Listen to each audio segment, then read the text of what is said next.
আল্লাহ কোরআনে বলেন ওমা আসাবাকুম মিন মুসিবাতিন ফাবিমা কাসাবাত আইদিকুম ওয়া ইয়াফু আন কাসীর।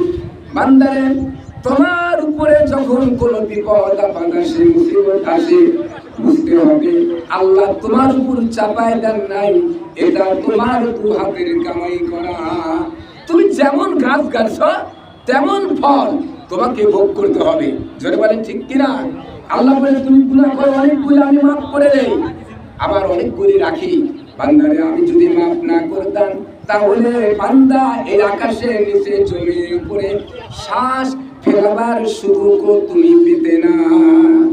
আল্লাহ কয় তোমরা গুনাহ করো, অপরাধ করো, নাফরমানি করো, আমি অনেকগুলো লিখে রাখি আর অনেকগুলি ক্ষমার দৃষ্টি দেখি মাফ করে দেই।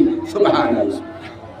আমাদের আল্লাহ পরীক্ষা করে জ্বর দিয়া, পরীক্ষা করে গরু মরে গেছে অসুখে, পরীক্ষা করে ঝড় তুফান দিয়ে ঘর উড়ায় নেয়। বিভিন্ন ভাবে আল্লাহ আমাদেরকে পরীক্ষা করে। জোরে বলেন ঠিক কিনা? আমরা পরীক্ষায় হেরে যাই, আমরা নিরাশ হয়ে যাই, অধৈর্য হয়ে যাই। কিন্তু হযরত ইব্রাহিম যত নবী পয়গম্বর পৃথিবীতে আসতেন, প্রত্যেক নবীকে, প্রত্যেক পয়গম্বরদেরকে আল্লাহ পরীক্ষা করেছেন, করেন নাই? কি বলেন করেন নাই? হযরত ইব্রাহিম আলাইহিস সালামকে 5টি জায়গা পরীক্ষা করলেন। মনে রাখবেন কয়টি জায়গা? হযরত ইব্রাহিম আলাইহিস সালামকে 5টি জায়গা পরীক্ষা করলেন, তিনি পরীক্ষা পাস করলেন। সুবহানাল্লাহ। প্রথম পরীক্ষা মনে রাখবেন, প্রথম পরীক্ষা করলেন, আজর ছিল কাফের, কাফেরের করে হযরত ইব্রাহিম আলাইহিস সালামকে আল্লাহ পাঠিয়ে দিলেন। তার ঈমান পরীক্ষা করবেন। শিশু বাচ্চা সে আল্লাহর গোলামি করে, আনুগত্য করে না তার বাপ দাদার যে ধর্ম সেটাই পালন করে। এই পরীক্ষা ফেললেন, আজও কাফের তার ঘরে ইব্রাহিম আলাইহিস সালামকে পাঠিয়ে দিয়ে পরীক্ষা করলেন। ইব্রাহিম আলাইহিস সালাম পরীক্ষা পাস করলেন। কেমনে পাস করলেন? হযরত ইব্রাহিম আলাইহিস সালাম সকালবেলা ঘুম থেকে উঠে দেখলেন পূর্ব দিকে সুন্দর একটা আলোকিত সূর্য দেখা যায়। মনে মনে ভাবলেন এটাই আল্লাহ হবে, এটাই রব হবে, এটাই সৃষ্টিকর্তা হবে। কিন্তু সারাদিন চলে গেল, সন্ধ্যা হয়ে গেল, সূর্য অস্তমিত হয়ে গেল। মনে মনে ভাবলেন আমার ধারণা ভুল, অস্তমিত হয়ে গেছে, এটা কখনোই রব হতে পারে না। আবার রাত্রিতে পূর্ণিমার চাঁদ দেখা দিল আকাশে। মনে মনে ভাবলেন ইব্রাহিম আলাইহিস সালাম ছোট মানুষ, মনে মনে ভাবলেন এটা আল্লাহ হবে, এই চাঁদটাই আল্লাহ হবে ভাবলেন। কিন্তু সকাল হয়ে গেল, অস্তমিত হয়ে গেল পূর্ণিমার চাঁদ। বললেন না এটাও আল্লাহ হবে, আমার ধারণা ভুল।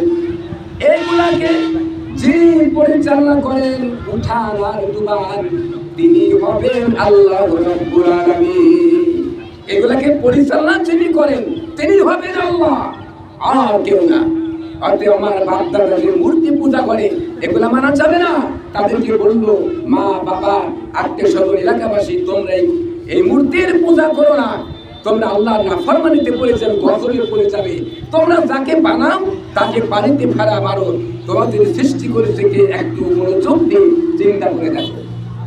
তারা মানলেন না, বাপ দাদার ধর্ম পালন করতেছিলেন। হযরত ইব্রাহিম আলাইহিস সালাম দেখলেন ওই সময় লোকজন চলে গেছে মেলায়, বাজারে। সুযোগ পায়া ইব্রাহিম আলাইহিস সালাম ঘরের ভিতরে ঢুকে কি করলেন? থারকানকে বাড়ি দিয়ে, লাঠি দিয়ে বাড়ি দিয়ে ভেঙে টুকরা টুকরা করে দিয়ে গেলেন। লোকজন এসে দেখলেন যে থারকান ওদের খোদা ভাঙ্গা। বললেন আজর, এই কাজ তোমার ছেলে ইব্রাহিম আলাইহিস সালাম করছে, আর কেউ না, আমরা বিশ্বাস করি, আমাদের হাতে তুলে দাও। হযরত ইব্রাহিম আলাইহিস সালাম পরীক্ষা পাস করলেন। এটা খোদা না, খোদা যিনি এটা চালান তিনি। এখানে পরীক্ষা পাস করলেন, ঈমান ঠিক করলেন। আর কি করলেন? হযরত ইব্রাহিম আলাইহিস সালাম তাদেরকে দাওয়াত দিলেন আল্লাহর কথা আসার জন্য। তারা এটা মানলেন না। তারা কি করলেন? তারা করলেন কি? তারা বললেন ইব্রাহিমকে দাও আমাদের হাতে, আমরা বিচার করব আমাদের মূর্তিকে ভাঙলো কেন। দেখা গেল আগুন জ্বালালেন। কি জ্বালালেন? আগুন জ্বালাইয়া তেজ করলেন, উত্তপ্ত করলেন। ইব্রাহিমকে আগুনে নিক্ষেপ করবে, এটা দ্বিতীয় নম্বর পরীক্ষা। ফেলবেন এমন সময় জিবরাইল এসে বললেন, ইব্রাহিম, এত বড় মুসিবত, আগুনের ভিতর থেকে রক্ষা কেবল আমি করতে পারি, আমার ক্ষমতা আছে, আমার কাছে সাহায্য চাও। ইব্রাহিম আলাইহিস সাহায্য চাইছিলেন। তিনি কি বললেন, আমি কেন তোমার কাছে সাহায্য চাইব? আমি এমন কোন অন্ধ খোদার দাসত্ব গোলামি ইবাদত করি নাই যে আমার কষ্ট দুঃখ তিনি বোঝেন না। এখানে তিনি 2 নম্বরে পরীক্ষা পাস। 3 নম্বর, আগুনের ভিতরে নিক্ষেপ করলেন। নিক্ষেপ করার পরে নমরুদ তাকিয়ে আছে। আল্লাহ রাব্বুল আলামিন কোরআনে কারীমে আয়াত নাযিল করে দিয়ে বললেন, কুলনা ইয়া নারু কুনি বারদান ওয়া সালামান আলা ইব্রাহিম। হে আগুন, ঠান্ডা হয়ে যা, ইব্রাহিমের একটি বসন উঠতে পারবি না। অদরকার আল্লাহর আগুনের বাবার ক্ষমতা আছে, ইব্রাহিমকে পোড়ানো পারবে? আগুন ঠান্ডা হয়ে গেছে। ইব্রাহিম আলাইহিস সালাম আগুনের ভিতরে আরামে চুপ করে বসে আছে। নমরুদ চেয়ারে বসা, উনি সিংহাসন তুলে বসে দেখতেছে ইব্রাহিম আগুনে পড়ে না, আরামে বসে আছে। বলছে, আগুন, তোর শক্তি কি কমে গেল? এত জ্বালায়া তেজ করলাম, পড়তে পারস না কেন?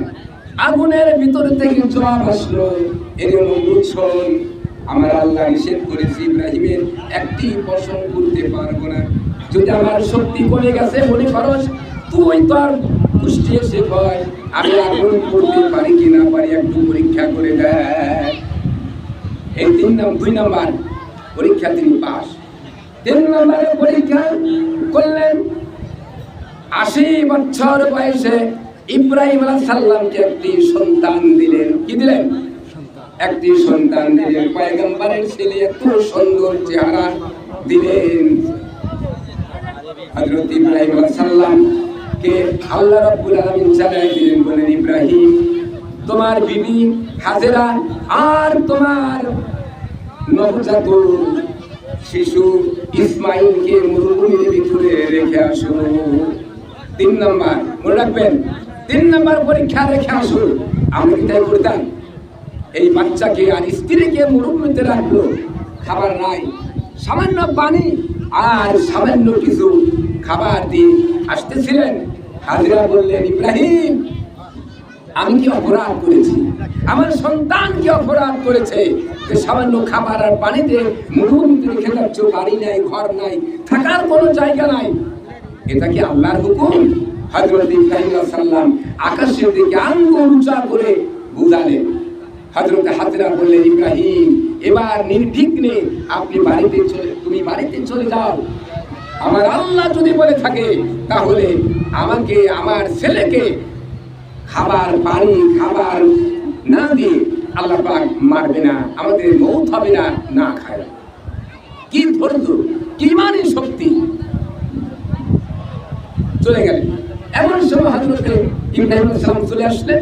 হযরত হাজেরা যতক্ষণ পানি খাবার ছেলেগুলো শেষ, এখন পানি কোথায়? বাচ্চা তো কাঁদতেছে, জিহ্বা চেটেছে, চোখের দুধ শুকায় গেছে। নাই, তিনি এই পাহাড় থেকে সংকেত করছে, আমি এই পাহাড় থেকে ওই পাহাড়, ওই পাহাড় থেকে এই পাহাড়, বিভিন্ন জায়গায় দৌড়াদৌড়ি করছে কিছু পানি খাবারের জন্য। না পায়া এসে দেখে বাচ্চার পা যেখানে আঘাত করতেছে, আল্লাহ পাক জিবরাইলকে বললেন, ফেরেশতাকে বললেন, ফেরেশতা যাও, ইসমাইলের পা যেখানে লাগছে ওইখানে আঘাত করো। আঘাত করলেন, ওখান থেকে কূপের পানি আসা শুরু হয়ে গেল। সেখান থেকে পানি ভেসে যাচ্ছে, থাকে না। হযরত ইব্রাহিম আলাইহিস সালামের স্ত্রী হাজেরা বললেন, জম জম, তার মানে থাম থাম। পানি থেমে গেল। সেই পানি, হাজার হাজার টন পানি, মানুষ সেখানে গোসল করে খায়। আর সারা পৃথিবীর মানুষ হজ করতে গিয়ে দামি করে মগে করে পানি আনে। সেই পানিগুলো আমরা খাই, ধরে বলেন ঠিক কিনা? এই পানি দাঁড়িয়ে খাওয়া সুন্নত। আর আমাদের দেশের পানি বসে খাওয়া কি? তো বসে খাওয়া সুন্নত। তো এই যে একটা পরীক্ষা। এরপরে 4 নম্বর পরীক্ষা দেখে হযরত ইব্রাহিম আলাইহিস সালামকে হযরত আল্লাহ পাক খাবে জানাই দিলেন। কি জানাই দিলেন? ইব্রাহিম, আমার রাস্তা তুমি কোরবানি করো। কি করব, কয়টা করব, কোন সময় করব, কোন প্রশ্ন করছিলেন? করেন নাই। 100 উট কোরবানি করলেন পরদিন। দ্বিতীয় রাত্রিতে আবার খাবে বললেন, ইব্রাহিম আমার রাস্তা কুরবানি করো। বলতে পারতেন কালকে 100 দিছি, আবার কত দিব, বলেন নাই। আল্লাহর হুকুম পালন করলেন, 100 দুম্বা কুরবানি করলেন। তৃতীয় রাত্রিতে আল্লাহ পাক খাবে জানায় দিলেন, ইব্রাহিম তোমার কলিজার টুকরা সন্তান ইসমাইলকে আমার রাস্তা কুরবানি করে দাও। বিরাট পরীক্ষা না? বিরাট পরীক্ষা না? বাবা পরীক্ষা পাস। কি করলেন? হযরত ইব্রাহিম আলাইহিস সালাম এই কথা শুনে হযরত ইসমাইলকে বললেন, ইয়া বুনাইয়া ইন্নী আরা ফিল মানামি আন্নী আযবাহু ফানজুর মাযা তারা। হে প্রাণপ্রিয় ছেলে, হে কলিজার টুকরা, আদরের সন্তান, আমি খাবে দেখতে পেলাম আল্লাহ হুকুম করেছে তোমাকে আমি কুরবানি করতেছি। তোমার অভিমত কি? তোমার রায়টা বলো, আমি রায় শুনবো। কে বললেন? ইব্রাহিম আলাইহিস সালাম। কি সুন্দর করে ইসমাইল আলাইহিস সালাম পালালেন না, ধমক দিলেন না যে মরুভূমির ভিতরে মাকে আমাকে ফেলে আসছিলে, আজকে সন্তানের পরিচয় দাও, আবার কুরবানি করবে, দূর হয়ে যাও, এই ধরনের কোন উক্তি পেশ করেন নাই। হযরত ইসমাইল বললেন, ইয়া আবাতি ফাল মা তু'মারু সাতাজিদুনি ইনশাআল্লাহু মিনাস সাবিরিন। হে আব্বাজান, হে আব্বাজান, আপনি পয়গম্বরের স্বপ্ন এটা মিথ্যা হবে না, পয়গম্বরের স্বপ্ন এটা মিথ্যা হবে না। আপনি দ্রুত তাড়াতাড়ি করে দায়িত্ব পালন করেন, কিন্তু এই দায়িত্ব পালন করতে গিয়ে 3টি শর্ত আপনাকে পালন করতে হবে। কয়টি শর্ত? 5 নাম্বার, এই পরীক্ষা সন্তান বলতেছেন 3টি শর্ত আপনাকে পালন করতে হবে। কয়টি? 3টি। আমাকে যখন কুরবানি করবেন তখন আমাকে হাত পা ভালো করে বেঁধে নেবেন, আর আপনার রুমাল দিয়া চক্ষু ভালো করে বেঁধে নেবেন, যাতে করে আমার চেহারার উপরে আপনার নজর যদি পড়ে যায় মায়া লাগবে, কুরবানি করতে পারবেন না, আপনি পরীক্ষা হেরে যাবেন। এজন্য চোখটা ভালো করে বেঁধে নেবেন। 3 নাম্বারের শর্ত হলো, আমার মা হাজেরার আর দুনিয়া কেউ রইল না, আমার মা হাজেরা কি আমার রক্ত মাখা জামা কাপড় গুলি তার কাছে পৌঁছায় দিবে। হযরত ইব্রাহিম আলাইহিস সালাম নিয়ম অনুযায়ী কুরবানির জন্য প্রস্তুত দিলেন, ছুরি চালাই দিলেন, ছুরিতে কাটে না। হযরত ইসমাইল বলেন, আব্বাজান আমার মনে হয় ছুরি উল্টা দিক হয়েছে, আপনি রুমাল খুলে ভালো করে ধারালো দিন, আমার গলায় লাগিয়ে ফাঁসান। হযরত ইব্রাহিম আলাইহিস সালাম রুমাল খুললেন, খুলে দেখলেন না, উল্টা দিক তো না, সঠিক দিক আমি চালিয়েছিলাম, কেন কাটলো না? এবার রুমাল বেঁধে আমার ফেস দিয়ে অসংখ্য ফেরেশতারা গান দেওয়ার বলে, আল্লাহ, পিতা হয়ে সন্তানকে কুরবানি করে কোনোদিন দেখি নাই, ইব্রাহিমের এই 5 নাম্বার পরীক্ষা তুমি কবুল করে নাও। আল্লাহ রাব্বুল আলামিনের কাছে খবর হয়ে গেল। ইব্রাহিম আলাইহিস সালাম বললেন, ও ফেরেশতা, ইব্রাহিমের হাতের ছুরির নিচ থেকে ইসমাইলকে সরাই দিয়া একটি উট বা দুম্বা বেঁধে দাও। যদি সেদিন ইসমাইল কুরবানি হয়ে যেত আমার ভাইরা, তাহলে আজকে আমাদের মা, আমাদের বাবা, আমাদের বড় ভাই, আমাদের বড় বোন, তাদেরকে আমরা কুরবানির জন্য নিয়ত করতাম। জোরে বলেন ঠিক কিনা? মেহেরবান আল্লাহ তা করে নাই, পশুর উপর দিয়ে আমাদের ইমানি পরীক্ষা করেছে।